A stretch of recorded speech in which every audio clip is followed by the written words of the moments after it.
Alright, how's it going, everyone? So, welcome back to another video. So instead of unboxing a bunch of things, this time, for the first time in like forever, I'm going to be unboxing only one thing. That's right. So we have this Kirby figure here, this Terrarium Collection Super Deluxe figure. Now this is actually part of a set, but it is a relatively small set since there's only two figures in the set. One of them is the one I got, and the other one is a reference to Kirby's Adventure with the Star Rod, and it is called Dream a New Dream for Tomorrow. A very philosophical title, I guess. I don't know. I got this one because the other figure is actually really hard to come by. I mean, this set in general is just really hard to come by, so I was pretty lucky to find a listing for it. I mean, this figure is already pretty rare. I mean, the other figure is like twice as rare. The only listings I could find for it were up to like the hundreds of dollars for this figure in particular. Not this one, though.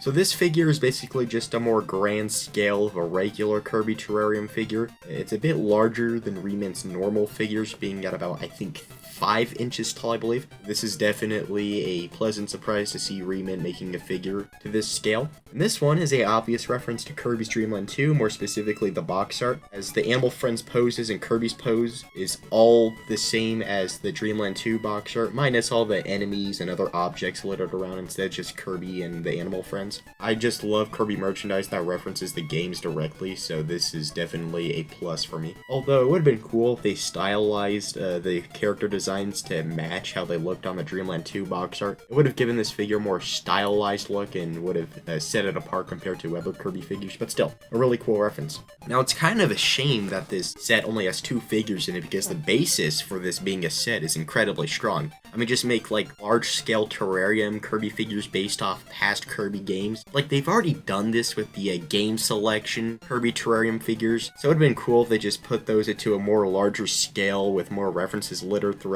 I would probably give my right kidney to see a Return of Dreamland one of these, but alas, that day will probably never come because these were released in 2018, half a decade ago, and Reman will probably never return to this idea. Great. On the back, I can't really read it since it's in Japanese, but it says 1995, which is the year Dreamland 2 released. It's probably either a basic synopsis about Dreamland 2 or the figure itself. Alright, so let's get this guy open. Probably want to save this box, I'll be very gentle. Alright. Ooh, I saw my reflection in the orb. So it's a terrarium that's just chock full of goddamn styrofoam and bubble wrap. So I'll switch to another angle so you guys can get a better view of this. Alright, so let's get this guy out of his plastic. Alright, here we go. Here we go. Kind of. So now we got the pieces here. Get them out of here. Alright, so here's the base of the figure. Kind of like a generic Kirby set piece. I mean, it's a grassland with some objects littered around like these things, the star blocks, and maximum tomato on top of it, along with these star poles, which I think are pretty common in Dreamland 2. I don't think it was in the box art for the game, though.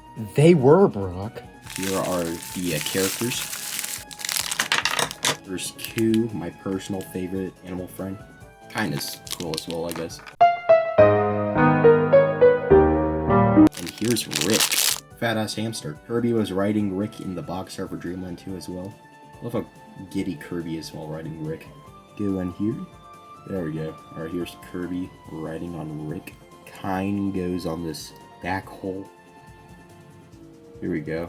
Here's Q. I believe Q goes on the back here. Like that, maybe? So here's the piece itself, and then we just put it in the bottom part here, or...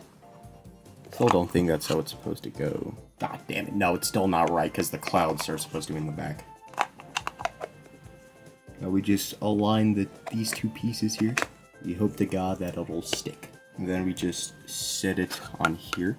And there we go. So here is the completed figure. Pretty cool figure. I like how it's a reference to Dreamland 2, although I think Dreamland 2 is kind of on the weaker side when it comes to the mainline Kirby games. I think it's overhated. I think people give it too much slack, but for what it is, it's kind of mediocre. I think if like your weakest or your weaker game is just okay, then that's pretty telling of how good your series is, Kirby. I really like this figure despite how basic it is. It's still a cool set piece and it'll definitely look good in my collection. I'll do a quick 360 of this so you guys get all the angles of it. Thanks for watching, everyone. I'll see y'all later. Bye-bye.